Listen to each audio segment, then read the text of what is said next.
சொல்லுக்கும் செயலுக்கும் நெடுந்தொலைவு இருக்கு. நீங்க என்ன செய்ய போறீங்க என்பதை அறிக்கையாக நீதிமன்றத்தில் தாக்கல் பண்ணுங்க. நாங்க மனுதாரர்களுக்கு கொடுக்கணும்னு சொன்னாங்க. அந்த அடிப்படையில் கடந்த 2ஆம் தேதி நம்முடைய அரசு தரப்பு வழக்குரைகள் நேரடியாக வந்து வாதுரை செய்து 50 விழுக்காடு தமிழில் மந்திரங்கள் ஓதுகிறோம், 50 விழுக்காடு சமஸ்கிருதத்தில் சமமாக நடத்துகிறோம்னு சொன்னாங்க. நீதியரசரும் எந்தவித வேறுபாடும் இல்லாமல், தமிழ் மொழிக்கும் சமஸ்கிருத மொழிக்கும் எந்தவித வேறுபாடும் ஏற்றத்தாழ்வும் இல்லாமல் நீங்கள் நடந்து கொள்ளுங்கள், உடம்புக்கு விழா முடிந்த பிறகு அறிக்கை போடுங்க என்று எங்களுடைய வழக்கை தள்ளுபடி செய்யல முடித்து வைத்தார்.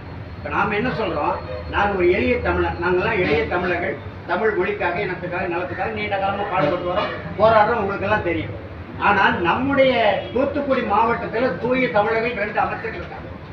அதையும் தாண்டி நம்முடைய நாடாளுமன்ற தொகுதி உறுப்பினர் தமிழாக வாழ்ந்த முத்தமிழறிஞர் ஐயா கலைஞரின் அருந்தவ புதல்வி.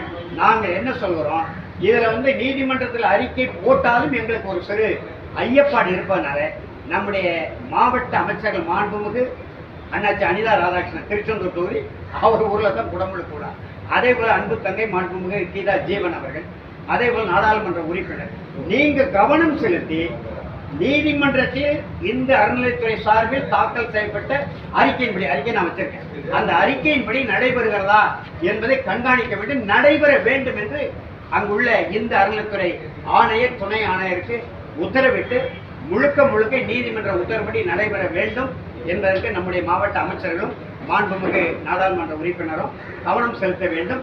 தேவையான உடனடியாக மாண்புமிகு முதலமைச்சர் மு க ஸ்டாலின் அவர்கள் கவனத்தில் கொண்டு சென்று நீதிமன்ற உத்தரவு அட்டி பிரலாமல் நடைபெற வேண்டும் என்பது எங்களுடைய கோரிக்கை. இல்லையானால் நீதிமன்ற அவமதிப்பு வழக்கு தொடர்புடைய நிலைக்கு எங்களை தள்ள வேண்டாம் என்று நம்முடைய மாவட்ட அமைச்சர்களையும் மாண்புமிகு நாடாளுமன்ற உறுப்பினர் அவர்களையும் கேட்டுக்கொள்வோம். அவ்வளவுதான் செய்யும். மேலும் அதாவது தமிழில் நம்ம வந்து வேத மந்திரங்கள் வழங்குவதிலே நம்ம சொல்றோம்.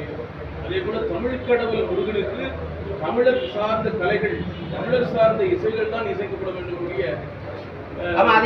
மாநில கலைகளை கொண்டு இல்ல, இன்றைக்கு தான் நீங்க சொல்றது உண்மைதான். இன்றைக்கு தான் செண்டை மேளம் கொண்டு அடிக்கிறதா சொன்னாங்க. அப்ப நம்ம ஒரு 2 நாளைக்கு முன்னாலே அடிச்சு இதெல்லாம் வந்து இப்ப நாளை மறுநாள் நடைபெறுகிறது.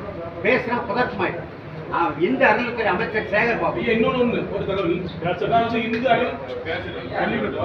இந்து அறநிலைத்துறைக்கு ஏற்கனவே தமிழ்நாடு முதலமைச்சர் ஒரு அரசாணை வெளியிட்டிருக்கிறார். என்ன அரசாணைனா, தமிழர் கலைகளை மட்டும்தான் இந்து அறநிலைத்துறை சார்ந்த கோவில்களில் பயன்படுத்த வேண்டும் என்று அரசாணை இருக்குது.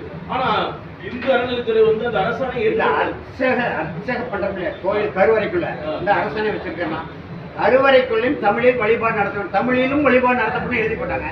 அப்புறம் தமிழில் வழிபாடு நடத்தப்படும் தொலைபேசியெல்லாம் கொடுத்தாங்க. ஆனா எங்கேயுமே நடைமுறை இல்லை. ஆகையினால உங்க அரசாணையும் சரி, தமிழில் அர்ச்சனை மொழி அரசாணையே முழுமையாக நடைமுறைப்படுத்தவில்லை என்பதுதான் நாங்கள் நீதிமன்றத்தை நாடுறோம். அந்த அரசாணை என்ன வச்சிருக்கோம் இந்த பாருங்க. அதாவது அனைத்து சுவாதீனர் அர்ச்சகராகலாம், தமிழ்நாடு அரசு கோவில் கருவறையில் தமிழ் மந்திரம் மோதி அர்ச்சனை செய்வதற்கு இந்த அறநிலைத்துறையின் சுற்றறிக்கை எண் 73-847 1994, அரசாணை எண் 520 1990 அரசாணை இருக்கு. அதை ஏன் நடைமுறைப்படுத்தல? இப்ப தமிழ் ஆட்சி மொழி சட்டம் இருக்கு. தமிழ் ஆட்சி மொழி சட்டத்தில் இது 8 ஆண்டுகளுக்கு 2008ஆம் ஆண்டு தமிழ் ஆட்சி மொழி பயிற்று மொழி தமிழ் வளர்ச்சி குறித்த தமிழ்நாட்டு அரசுக்கான அறிக்கை. இந்த அறிக்கையை என்னன்னா, ஆயிரக்கணக்கான தமிழ் அறிஞர்கள் கருத்தை கேட்டு உருவாக்கி பொங்கு தமிழ் அறக்கட்டளை சார்பில் மாண்பு முதலமைச்சர் கலைஞர்கிட்ட கொடுத்தோம் 2008ஆம் ஆண்டு. அது வரைக்கும் ஆட்சி மொழி சட்டப்படி ஒரு புத்தகம் அரசு வெளியிட்ட புத்தகம் இருக்கு. எங்கேயுமே வழிபாட்டு மொழி தொடர்பாக எதுலையுமே இல்லை. கல்வி மொழி, கலை மொழி, ஆட்சி மொழி, அதிகார மொழி இருக்க தவிர வழிபாட்டு மொழி இல்லை. அந்த வழிபாட்டு மொழி சிக்கலை முதலில் எழுப்பினாங்க.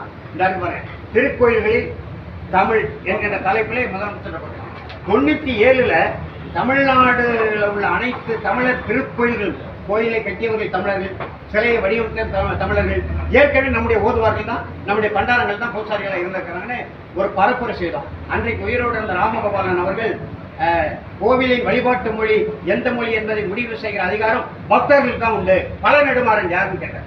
ஐயா நெடுமாறன் தான் இந்த பரப்புரை செஞ்சார். உடனே அந்த அறைகூவல் ஏற்று 10 திருக்கோயில்களை வாக்கெடுப்பு நடத்தோம். நடை திறந்ததிலிருந்து நடை சாத்திர வரை காலையில் நானே பகவதியம்மன் கோயில் இருக்கேன். 94 விழுக்காடு பக்தர்கள் தாய்மொழி தமிழ்ல தான் வழிபாடு நடந்து தீர்ப்பளித்தாங்க. அதெல்லாம் வெளியிட்டோம். அப்ப அன்றையிலிருந்து தொடங்குறோம். ஆனா இன்றைய வரைக்கும் நடைமுறை சிக்கல் இருக்கிறதுனால தான் நாங்க நீதிமன்ற உதவி வேணாம், நீதிமன்றம் உத்தரவு இருக்கு. இப்ப நம்முடைய அமைச்சர்களுக்கு நம்ம சொல்றோம், உடனடியாக முதலமைச்சர் கவனத்துக்கு கொண்டு சென்று நீதிமன்ற உத்தரவு 100 விழுக்காடு கடைபிடிக்க வேண்டும். இதான் எங்களுடைய கோரிக்கை. அதான் அப்ப இங்க வந்த பிறகு எனக்கு அந்த செய்தி கிடைச்சது. அது எவ்வளவு வருத்தத்துக்குரிய செய்தி. பக்கத்துல திருநெல்வேலியில குடமுழுக்கு விழா இல்ல, தேரோட்டம் ஓடுது. தேரோட்டத்துக்கு அரசு விடுமுறை, உள்ளூர் விடுமுறை.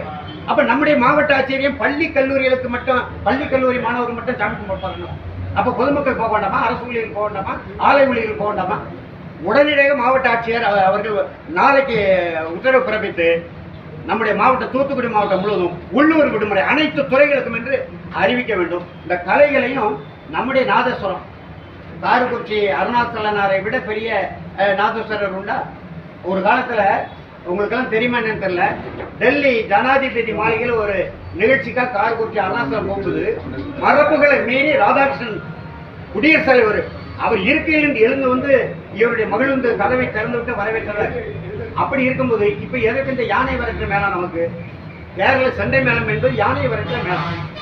அதுல வந்து அடிச்ச சாமி வருமா, மாரியம்மா வருவாங்களா, சுடலாண்டி வர முடியுமா? அதுல அதனால தமிழர் திருக்கோயில் நீங்க சொன்ன அரசாணை எனக்கு தெரியல.